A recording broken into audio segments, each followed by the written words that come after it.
Ibu-ibu sekalian, pada kesempatan ini saya ingin membaca kitab Khasaisul Ummah Al-Muhammadiyah, kekhususan yang dimiliki oleh umat Kanjeng Nabi Muhammad SAW. Ini penulisnya Abuya Sayyid Muhammad Al-Maliki. Beliau itu gurunya para ulama Indonesia, termasuk gurunya pendiri Darul Habib Parung Kuda. Beliau berguru langsung kepada beliau. Beliau itu gelarnya muhaddits. Muhaddits itu ahli hadis. Beliau hafal kutubus sittah. Sahih Bukhari itu 4 jilid hafal. Sahih Muslim, Sunan Abu Dawud dan sebagainya. 6 kitab hadis hafal beliau. Makanya ketika beliau menulis kitab atau apapun itu biasanya dasarnya itu hadis-hadis semuanya. Termasuk di sini. Kekhususan yang dimiliki oleh umat Kanjeng Nabi Muhammad dasarnya hadis semuanya. Di antaranya kekhususan yang dimiliki oleh umat Kanjeng Nabi Muhammad SAW, Allah itu memberikan keistimewaan.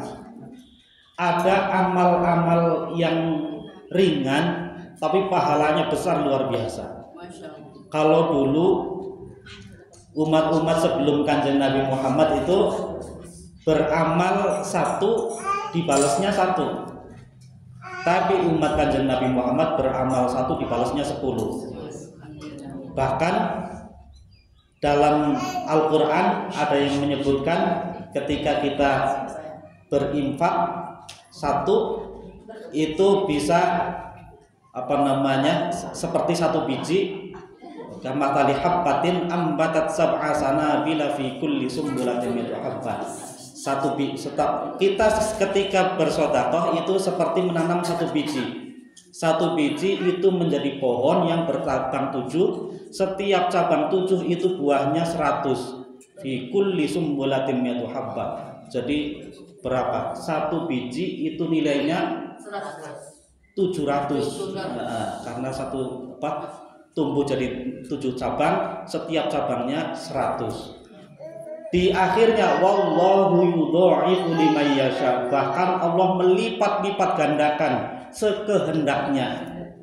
Ada yang tidak hanya dibalas 700 tapi lebih dari itu sekehendaknya Allah. Kalau kita memang benar ikhlas, insya Allah dibalas oleh Allah yang berlipat-lipat ganda.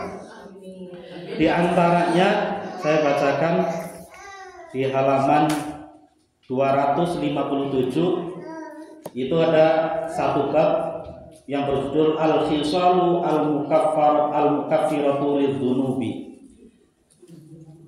Hal-hal yang bisa menggugurkan dosa kita, menghapuskan dosa kita. Kepengin nggak ibu-ibu dosa kita dihapuskan? Di antara ijabahnya doa, orang yang doanya diijabah itu adalah orang yang tidak memiliki dosa. Kalau orang itu bersih, insya Allah doanya mustajab. Buktinya apa? Bayi itu, bayi nggak punya doa, nggak punya dosa, makanya cuma nangis saja yang ribut ibunya. Nggak perlu minta apa-apa, nangis saja itu. Wah, ini minta susu, ini minta ini pasti kepengin udara segar di luar. Itu contoh orang yang tidak punya dosa, bayi itu. Begitu juga orang-orang tua. Orang tua yang ini nanti di akhir ada hadis tentang orang tua. Orang tua itu dihapuskan dosanya. Makanya orang tua itu minta apa aja biasanya dikabulkan. Minta dilayani minta mam diturutin gitu, karena sudah dekat dengan Allah. Ada di dalam kitab ini ada 15 hal yang kalau kita lakukan insya Allah akan dihapuskan dosa-dosa kita. Dan ini semuanya dari hadis, berarti ini tanggung jawabnya dari Kanjeng Nabi Muhammad SAW. Kalau kita sudah melaksanakan ini terus nanti kita masih punya dosa, kita tuntut Kanjeng Nabi, ya Rasul, hei kekasihku, akan udah melaksanakan ini, kenapa masih punya dosa? Tolong mintakan kepada Allah agar saya itu diampuni dosa-dosanya oleh Allah. Lah kita niatnya melaksanakan hadis Rasul, mudah-mudahan nanti Kanjeng Rasul yang minta kepada Allah.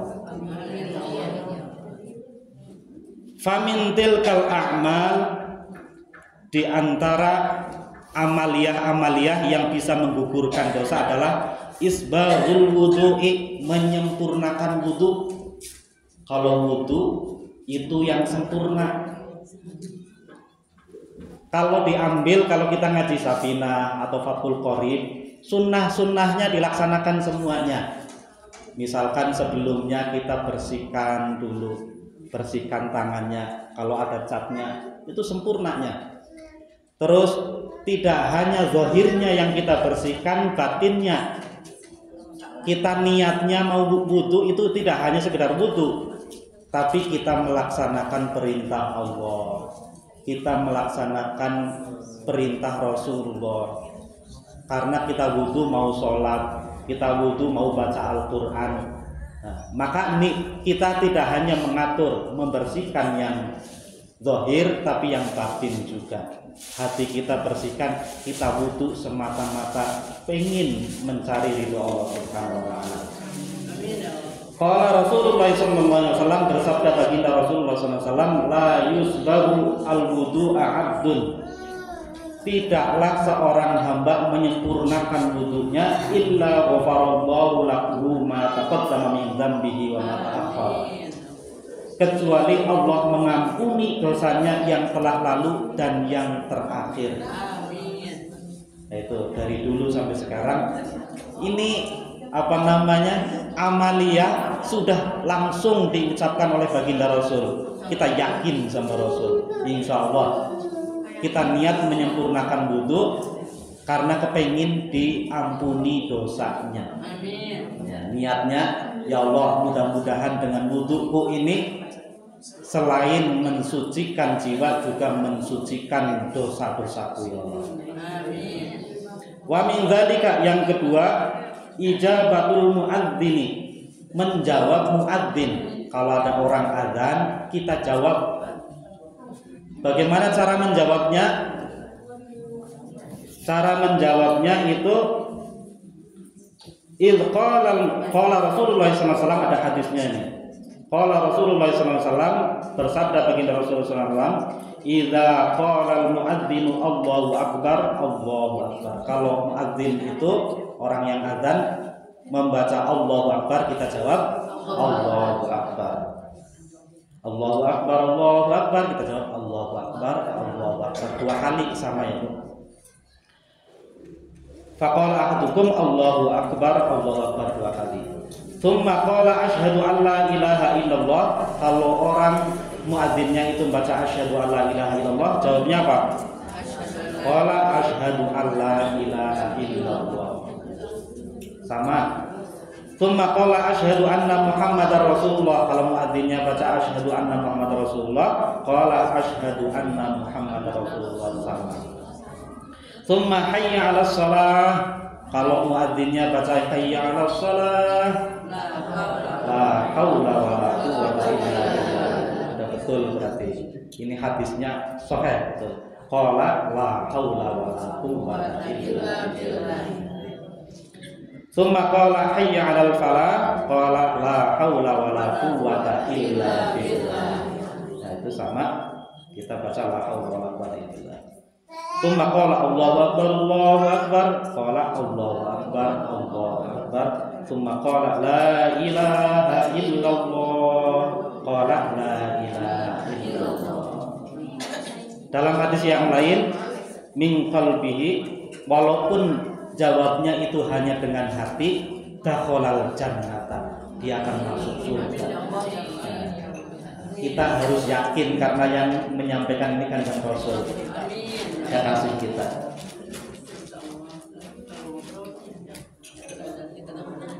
Kemudian dalam hadis yang lain, qala Rasulullah SAW, man qala hina yasma'ul muadzin, kalau sudah selesai azan, tadi ketika muadzin itu sedang azan, kita jawabnya sesuai dengan yang diucapkan oleh yang azan. Kalau udah selesai, kemudian kita biasa doanya Allahumma rabba hadhihi da'wati tammah wassalatul qa'imah ati sayyidina Muhammadan al-wasilah wal fadilah wasyarafa wa darajatan aliyatan rafi'ah wa ba'athu maqaman mahmudan alladzi wa'adta innaka la tukhlifu.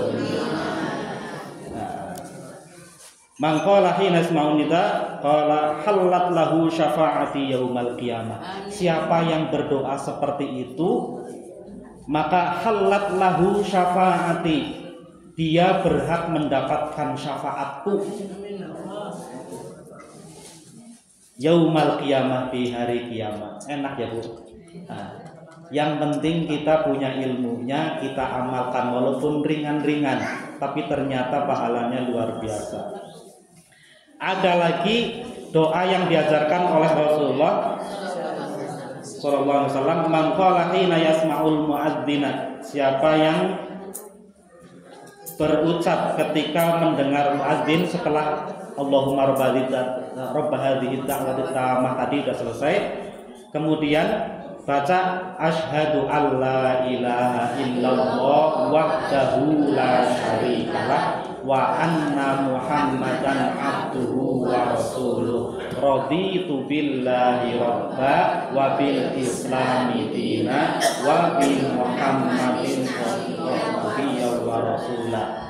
Nah, ini ghufira lahu ma taqaddama min dzambi, ghufira lahu dzambuhu, maka Allah akan mengampuni dosanya. Ini ringan. Jadi ketika ada orang azan, pertama kita jawab sesuai kalimat azannya. Yang kedua, baca Allahumma rabba hadhihi da'wati tammah sampai selesai. Tambah lagi biar sempurna, biar diampuni dosa kita. Kalau Allahumma rabba hadhihi da'wati tammah itu biar kita dapat syafaat Rasul. Itu janji Rasul, kita tuntut nanti di yaumil qiyamah. Nah, terus yang terakhir untuk menyempurnakan ditambah asyhadu alla ilaha illallah wahdahu la syarikalah wa anna muhammadan abduhu wa rasuluh raditu billahi rabba wa bil islami dina wa bi muhammadin nabiyyan wa rasulah. Insyaallah Allah akan mengampuni dosa-dosa kita. Wa min dzalika, yang ketiga, sholatut tasabihi, sholat tasbih.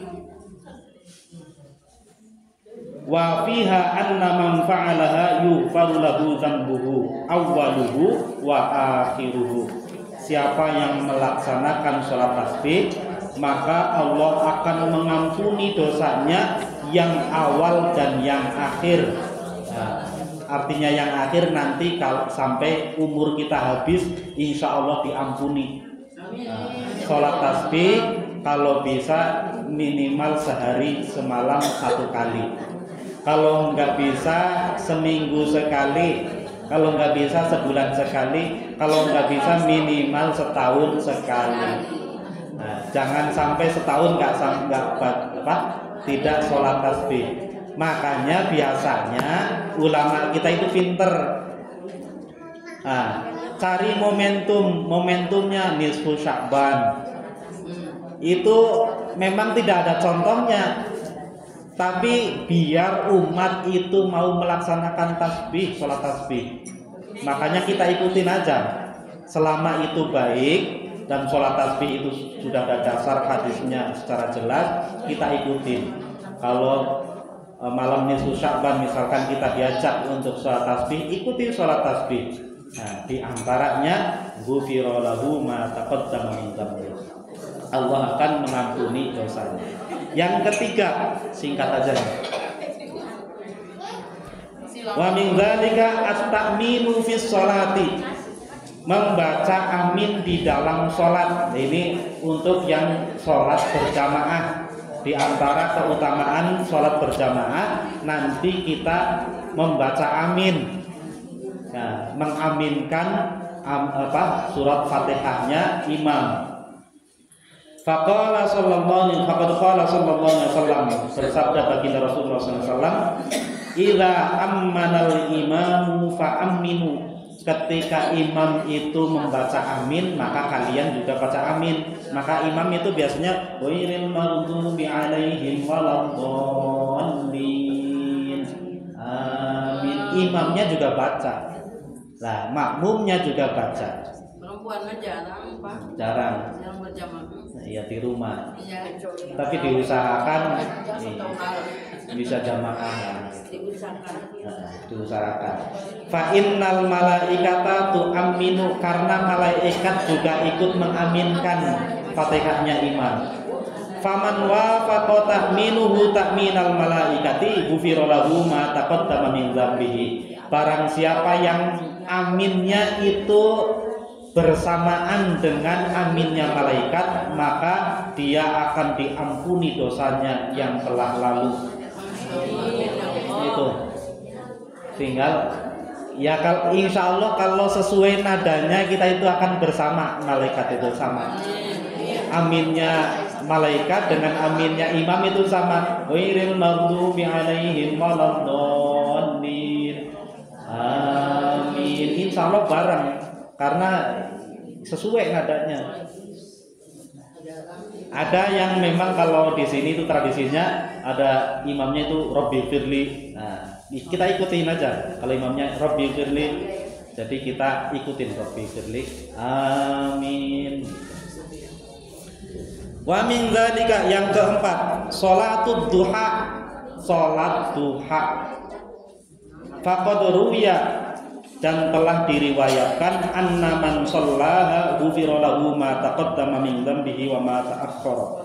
Siapa yang sholat duha maka diampuni dosanya yang telah lalu dan yang akhir. Amin. Jadi kalau bisa sekarang mulai naik levelnya. Kalau kemarin sholat duha itu minta apa biasanya? Minta rizki, sekarang minta ampunan.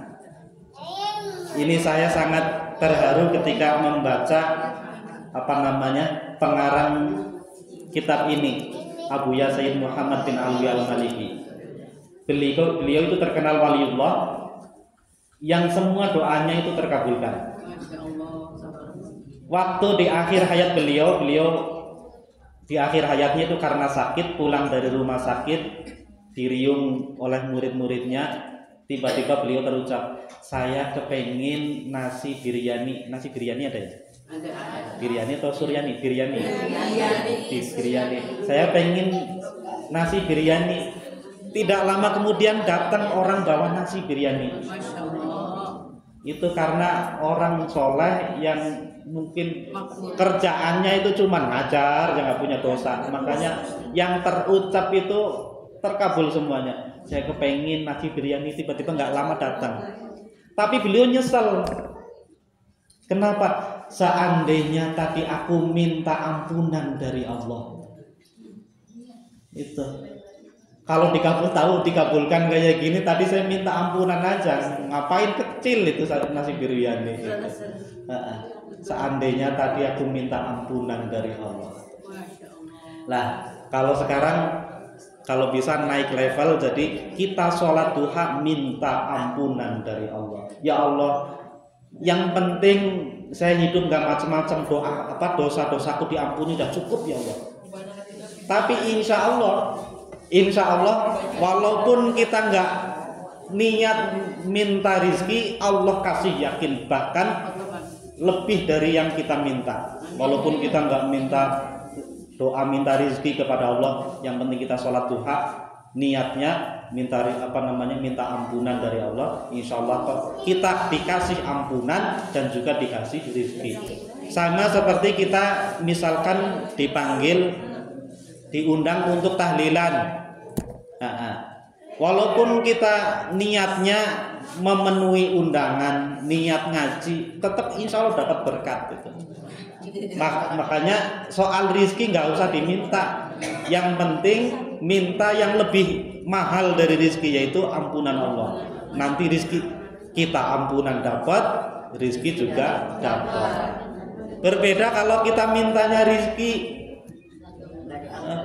Biasanya kalau kita pikirannya itu pikiran uang, itu nggak dapat uang malah. Orang kerja niat, wah kalau kerja di sini kayaknya ini malah biasanya nggak dapat itu. Kalau menghadiri undangan ini biasanya dapat amplop, malah nggak dapat amplop. Tapi niatkan aja, niat yang tulus, niat ikhlas karena Allah, insya Allah ikhlasnya dapat pahala, itunya juga insya Allah dapat. Begitu juga sholat duha, walaupun ada hadisnya sholat duha itu untuk jalbur rizki, untuk menarik rizki, tapi niat kita yang lebih tinggi aja, insya Allah dua-duanya dapat. Kemudian yang kelima, al-qira'atu ba'dal jum'ati, membaca surah-surah setelah Jum'ah. Nah ini ada hadisnya ternyata. Ini ada di riwayat qala Hafidz Ibnu Hajar. Hakadha rawahu al-As'ad al-Qushairi wa fihi. Nah itu kalau Jumatan kita ambil yang bisa-bisa aja. Kalau ibu-ibu nggak ikut Jumatan berarti nggak dapat yang ini. Ini untuk bapak-bapaknya.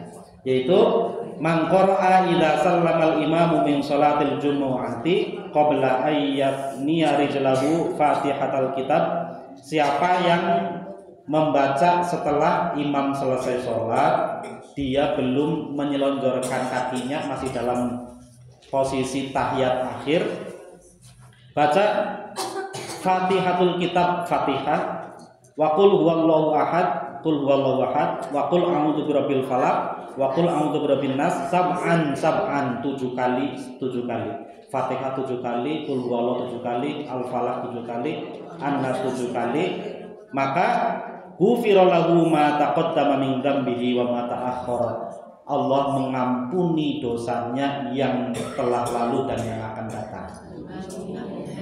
Itu enak. Ini enggak dikasih. Ibu-ibu boleh lah.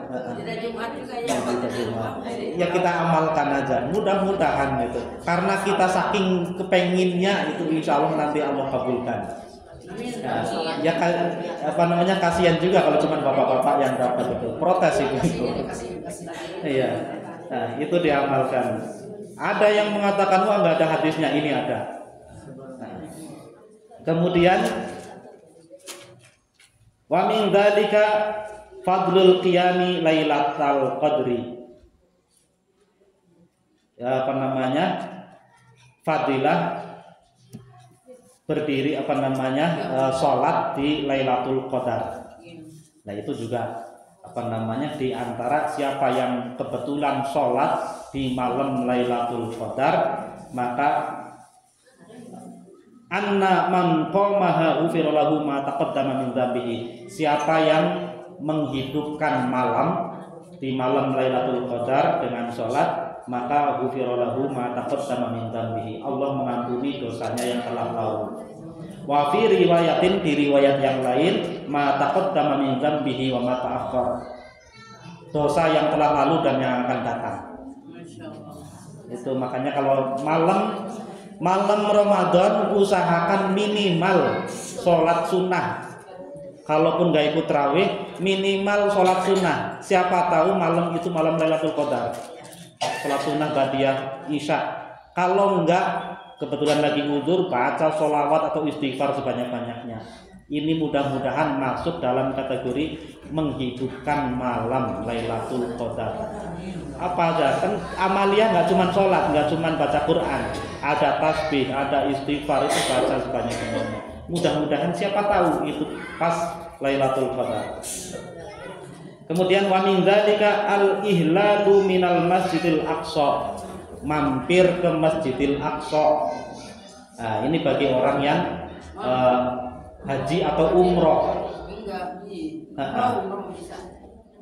Anna Nabi sallallahu alaihi wasallam qala, baginda Nabi sallallahu alaihi wasallam bersabda, man ahalla bi hajjatin aw umratin minal Masjidil Aqsa ilal Masjidil Haram, ghufira lahu ma taqaddama min dzambihi wa ma ta'akhkhar.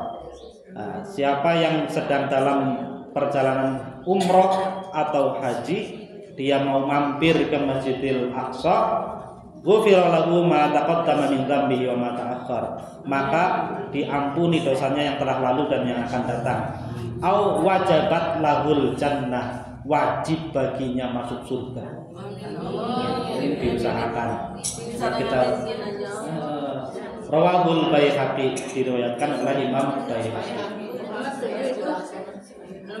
Ya, nomor tadi nomor 9. Nomor 9. Oh, ini kelewat ya. Tadi Lailatul Qadar 9 sekarang. Dari qiraatul ba'dal Jum'ah, kemudian Fadlul Qiyami Lailatul ada sebelumnya Fadlul Qiyami fi Ramadan. Nomor 6 Fadlul Qiyami fi Ramadan. Jadi malam-malam di Ramadan, anna man qama fi Ramadan imanan wa ihtisaban ghufira lahu ma taqaddama min dzambi. Siapa yang mendirikan atau menghidupkan malam Lailatul malam Ramadan, maka diampuni dosanya. Yang ke-7 Fadlul Qiyami Lailatul Qadar.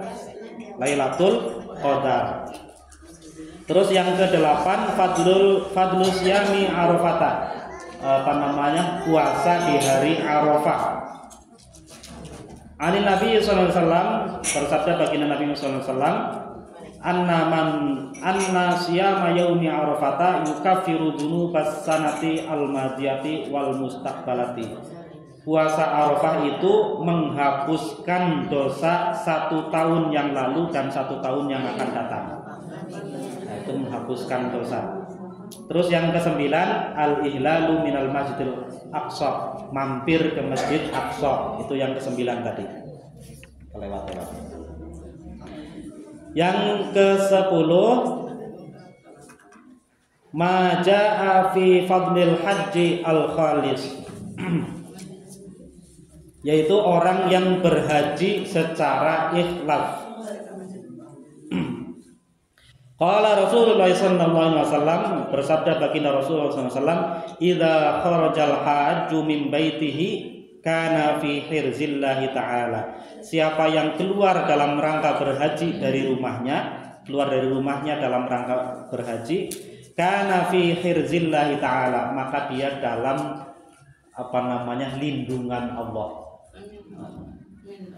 Fa in mata qabla ayyaqdiya nusukahu wa ajruhu 'ala Allah. Kalau dia mati, meninggal sebelum manasiknya selesai, maka ajruhu waqa'a ajruhu 'ala Allah. Pahala yang menentukan hanya Allah. Ya terserah Allah mau ngasih pahala berapa. Wa in baqiya hatta yaqdiya nusukahu, kalau hanya tinggal sedikit mau selesai kemudian dia meninggal, ghufira lahu ma taqaddama min dzambihi wa ma ta'akhkhara. Maka diampuni dosa yang telah lalu dan yang akan datang. Wa infaqu dirhamin fi dzalikal wajhi ya'dilu alfa alfin fi ma siwahu fi sabilillah.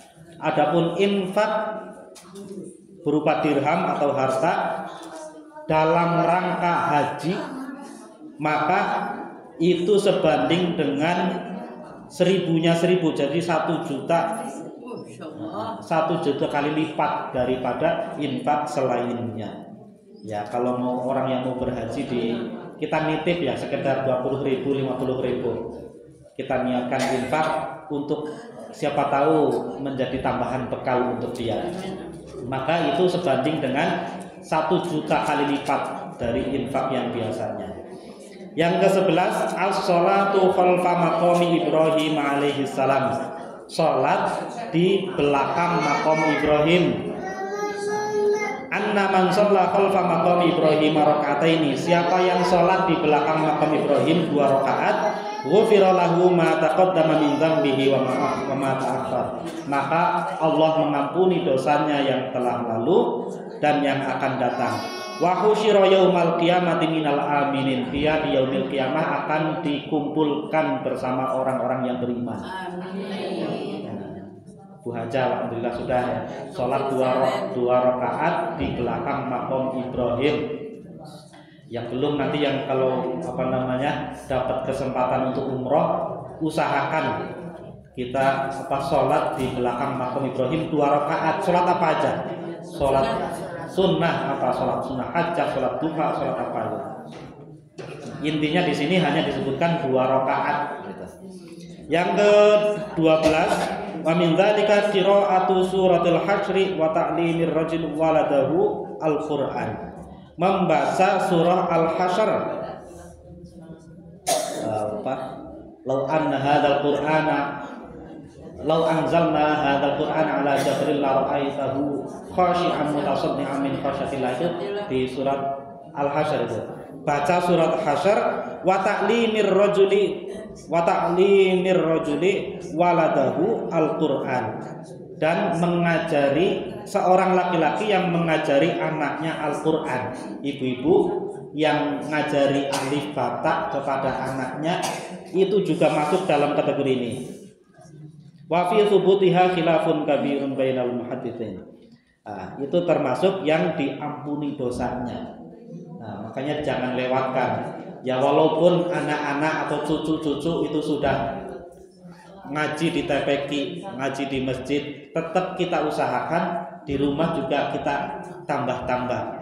Nah, bukan nyari apa-apa, mungkin dia sudah bisa sama ustadznya, tapi karena kita kepengin diampuni dosanya. Yang ke 12, kami dzalika yang ke-13. Fadlut tasbihi wat tahlili wat takbir, membaca tasbih, tahlil dan takbir. Faqad ruwiya, diriwayatkan anna man sabbaha mi'atan wa hamida mi'atan wa kabbara mi'atan ghufira lahu ma taqaddama min dzambihi wa ma ta'akhkhar. Siapa yang membaca tasbih 100 kali, membaca alhamdulillah 100 kali dan Allahu akbar 100 kali, ghufira lahu ma taqaddama min dzambihi wa ma ta'akhkhar, maka diampuni dosanya yang telah lalu dan yang akan datang. Nah, kalau lagi nganggur-nganggur, lagi nunggu atau apa, baca subhanallah walhamdulillah wala ilaha illallah Allahu akbar wala haula wala quwwata illa billahil aliyyil azim. Itu udah sempurna. Kalau di sini cuma diminta 3, tasbih, tahmid, dan takbir. Jadi subhanallah alhamdulillah Allahu akbar, subhanallah alhamdulillah Allahu akbar, subhanallah alhamdulillah Allahu akbar. 3 aja itu. Nah, subhanallah alhamdulillah Allahu akbar. Ya sambil di mobil atau di motor, daripada ngalamun, baca subhanallah alhamdulillah Allahu akbar. Ghufira lahu ma taqaddama min dzambihi wa ma ta'akhkhar. 100 kali maka akan diampuni dosanya. Ini dari Kanjeng Nabi langsung. Kemudian yang ke berapa banyak? 15. Fadlu sa'i fi hajatil muslimi. Keutamaan kita berjalan untuk memenuhi hajatnya seorang muslim. Ada orang muslim tetangga kita, saudara kita minta bantuan atau perlu bantuan, kita jalan kaki untuk memenuhi hajatnya, maka kita itu akan diampuni dosanya. Wa qad jaa'a fil hadits anna man sa'a li akhihi muslimi fi hajatin. Barang siapa yang berjalan untuk saudaranya yang muslim dalam satu hajat, qudiyat lahu awwalu ma tuqda ghufira lahu ma taqaddama min dzambihi wa ma ta'akhkhar. Maka tidak hanya dia memenuhi hajatnya orang lain, tapi hajat dia juga akan dipenuhi oleh Allah. Kita menolong orang yang sedang susah, kita dapat ampunan dari Allah. Hajat orang lain terpenuhi, hajat kita juga akan dipenuhi oleh Allah. Insyaallah. Kemudian ghufira lahu ma taqaddama min dzambihi, diampuni dosanya min dzambihi ma ta'akhkhar, dan yang akan datang. Wa kutiba lahu bara'atani, orang yang berjalan untuk memenuhi hajatnya saudaranya seorang muslim. Di samping itu tadi yang disebutkan, dia akan dijanjikan 2 kebebasan. Yang pertama, bara'atun minan nar, dia dibebaskan dari neraka. Wa bara'atun minan nifaq, yang kedua dibebaskan dari sifat munafik. Nah, makanya kalau ada sahabat, saudara, tetangga yang sedang membutuhkan bantuan, buru-buru kita. Nah, ini ajaran Islam. Ajaran Islam mengajarkan kebaikan-kebaikan. Kita berjalan saja sudah diampuni oleh Allah. Kemudian kita dijanjikan dua hal kebebasan, bebas dari neraka dan bebas dari sifat munafik. Yang selanjutnya yang ke-15, 16. Maja'a fi fadlil musafahati 'anil Nabi sallallahu alaihi wasallam. Qala keutamaan musafahah. Musafahah bersalam-salaman. 'Anil Nabi sallallahu alaihi wasallam haitsu qala, beliau bersabda, "Ma min 'abdaini mutahabbaini fillah." Siapapun dua hamba Allah yang saling mencintai karena Allah. Wa fi riwayatin, di riwayat yang lain, ma min muslimaini yaltaqiyani, di mana ada dua orang muslim atau muslimah yang bertemu keduanya, fayatasofahani, yang kemudian mereka berdua bersalam-salaman, wa yusalliyani 'alan nabi sallallahu alaihi wasallam, dan mereka berdua sama-sama bersolawat kepada baginda Nabi sallallahu alaihi wasallam, ditambah jadi tidak hanya salaman. Biasanya kalau orang tua kita dulu itu ketika salaman itu barokallah itu gitu ya. Apalagi kalau ada anak-anak yang saling barokallah gitu. Jadi mendoakan keberkahan untuk anak itu. Tidak hanya salaman-salaman. Kita senang dicium sama anak kecil, sama murid kita, tapi kita juga ikut mendoakan, tambahkan barokallah, jadi anak soleh ya.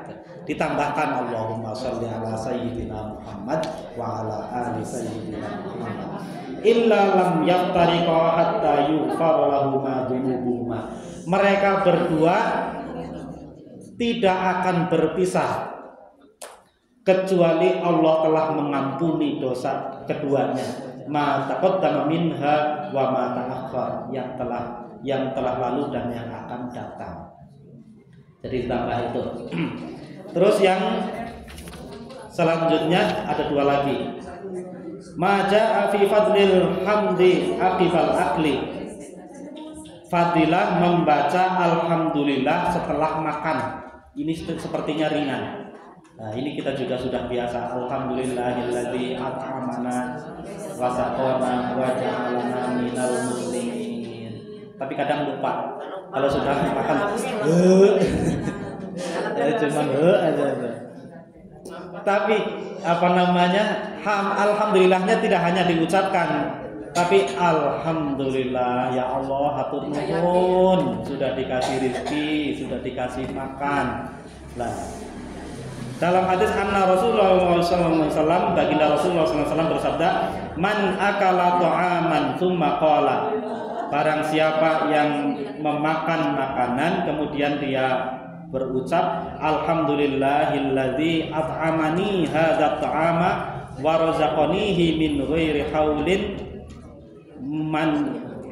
maniyin minni wala quwwatin ghufira lahu ma taqaddama min dzambihi wa ma ta'akhkhar. Ini doa dari Kanjeng Nabi. Doanya alhamdulillahilladzi at'amani hadzal ta'ama wa razaqanihi min ghairi haulin minni wala quwwatin. Yang biasa saja, alhamdulillahilladzi at'amana wa saqana wa ja'alana. Ini hanya satu hadis, ada hadis yang lain itu juga dari hadis. Nah, yang terakhir satu yaitu fadlut ta'miri fil Islam, keutamaan umur di dalam Islam. Ini diantara keistimewaannya umat Kanjeng Nabi yang langsung diberikan oleh Allah, yang tidak diberikan kepada umat terdahulu adalah umurnya umat Kanjeng Nabi itu ada keutamaan-keutamaannya. Faqad ruwiya anna Rasulullah SAW, diriwayatkan bahwa baginda Rasulullah SAW bersabda, idza balaghal mar'u al-muslimu al-arba'ina sanatan, ketika seorang muslim itu telah sampai umur 40 tahun, sarafallahu anhu salasata anwa'in minal bala, maka Allah menghindarkan dia dari 3 macam bala. 3 macam itu adalah al-jununa wal judama wal barosa. Allah menghindarkan dia dari penyakit gila, kemudian kusta dan belang-belang.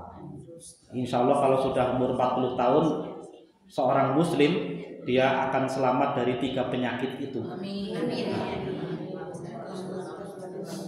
Fa idza balagha 50 hasanatan khaffafallahu anhu dzunubahu. Ketika dia sudah mencapai umur 50 tahun, maka Allah meringankan dosa-dosanya. Jadi diringankan. Jarang orang yang sudah umur 50 tahun itu masih kebanyakan dosa.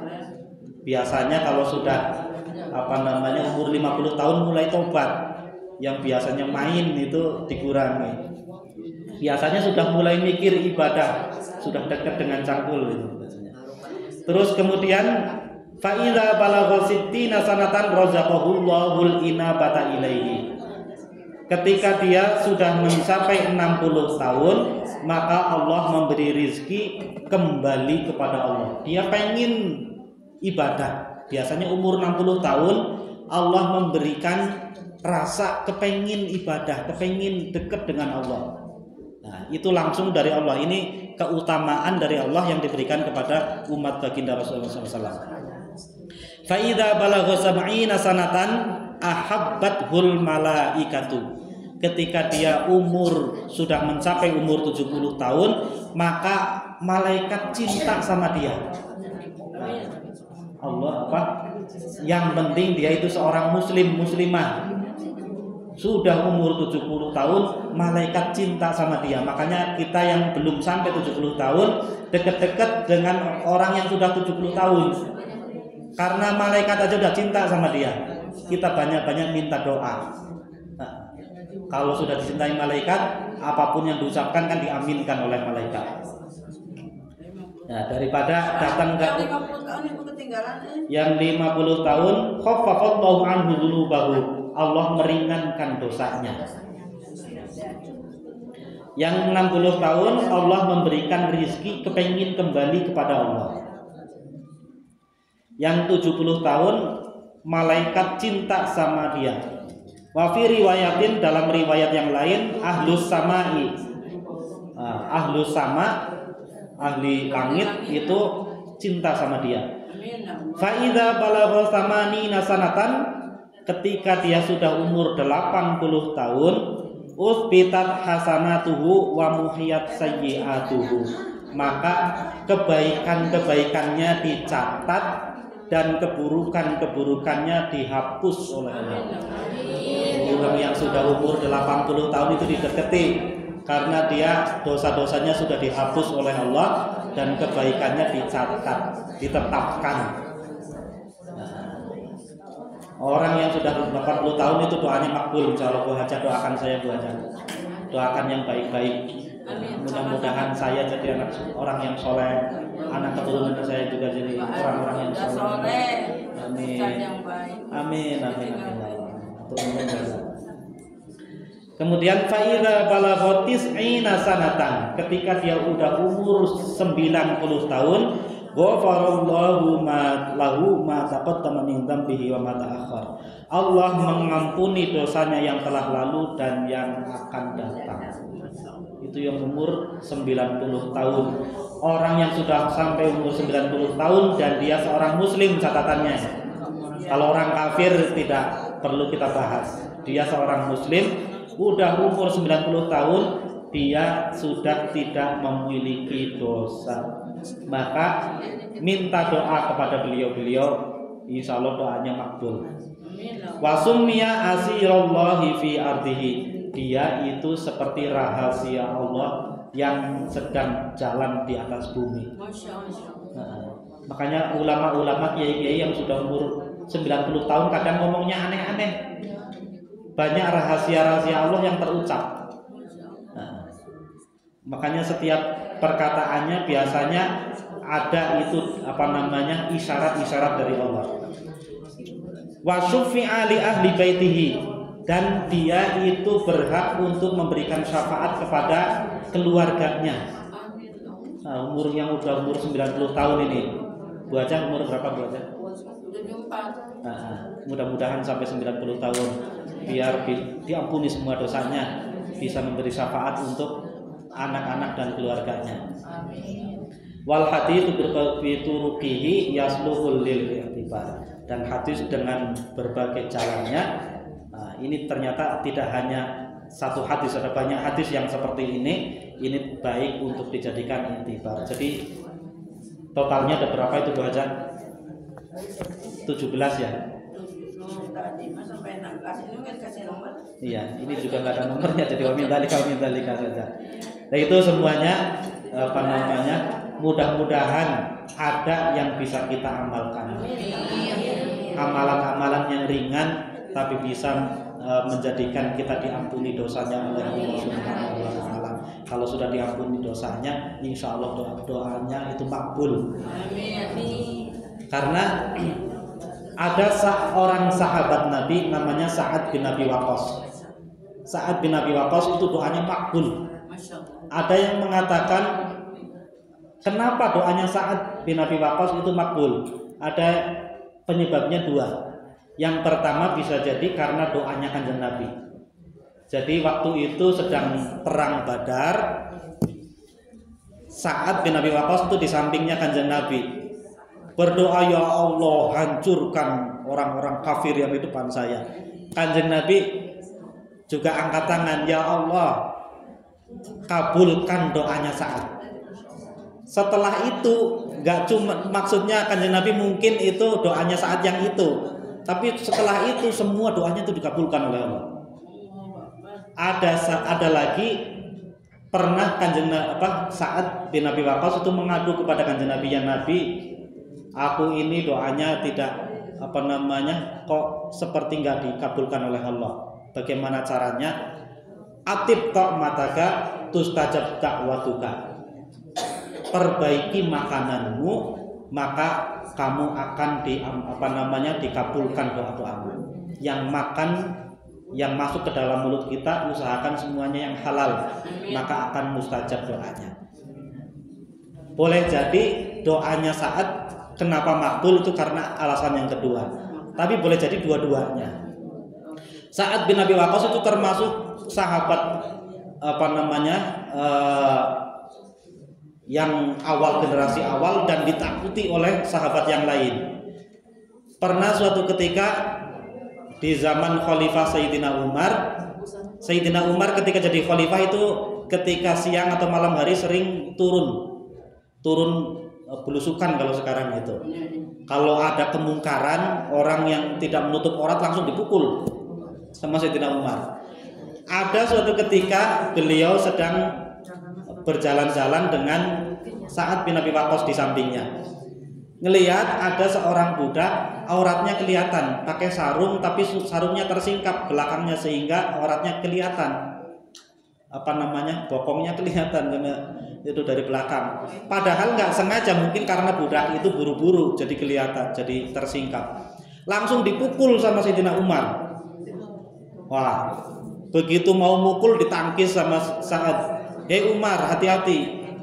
Dia itu nggak sengaja. Mungkin dia nggak sadar itu. Jangan semuanya itu langsung dipukul. Bisa jadi dia itu membuka aurat itu karena tidak sengaja. Kalau yang sengaja itu yang membuka aurat nggak apa-apa. Tapi ini seorang budak mungkin nggak sengaja. Oh nggak bisa, kata Sayyidina Umar. Nggak bisa. Semua yang tidak menutup aurat harus dipukul. Karena hampir ini berantem, akhirnya saat itu ngangkat tangan. Begitu ngangkat tangan langsung dirangkul. Karena takut kalau yang didoakan itu macam-macam. Tahu Sayyidina Umar bahwa saat itu doanya langsung dikabulkan oleh Allah. Dan terakhir, saat itu pernah jadi seorang gubernur. Diisukan difitnah. Ada seorang satu suku memfitnah bahwa Sa'ad itu gubernur yang tidak adil, dia berbuat gini-gini. Ada berita sampai terdengar sama Sa'ad itu. Sa'ad bin Abi Waqqas mendoakan, ya Allah kalau memang itu benar, tolong perbaiki saya. Tapi kalau memang itu fitnah, jadikan orang yang memfitnah saya itu umurnya panjang, tapi dalam kesulitan. Itu. Benar, yang memfitnah kebetulan ternyata dia itu seorang kepala suku. Dia umurnya panjang, bahkan saking panjangnya ratusan tahun, itu sampai ini alisnya menutupi matanya itu. Sampai gimana itu? Memanjang itu sampai menutupi matanya, sampai yang awalnya dia itu seorang tokoh itu dijauhi oleh masyarakat karena tubuhnya itu gatal-gatal dan sebagainya. Dia dalam kesulitan luar biasa. Yaitu doanya orang yang makbul, makanya jangan sembarangan mendoakan yang jelek. Kasihan. Kita doa cukup yang baik-baik saja. Doakan saya yang baik-baik. Walaupun mungkin ada kata-kata saya yang menyinggung, tetap doakan yang baik-baik. Karena doa yang baik itu ketika kita berdoa semuanya diaminkan oleh malaikat. Kita berdoa yang baik, malaikat amin wa kadzalika laka. Begitu juga untukmu. Nah, kita berdoa yang tidak baik juga diaminkan oleh malaikat amin wa kadzalika laka. Begitu juga untukmu. Wallahu a'lam bishawab. Mungkin ada pertanyaan sebelum ditutup. Udah siang ya. Alhamdulillah.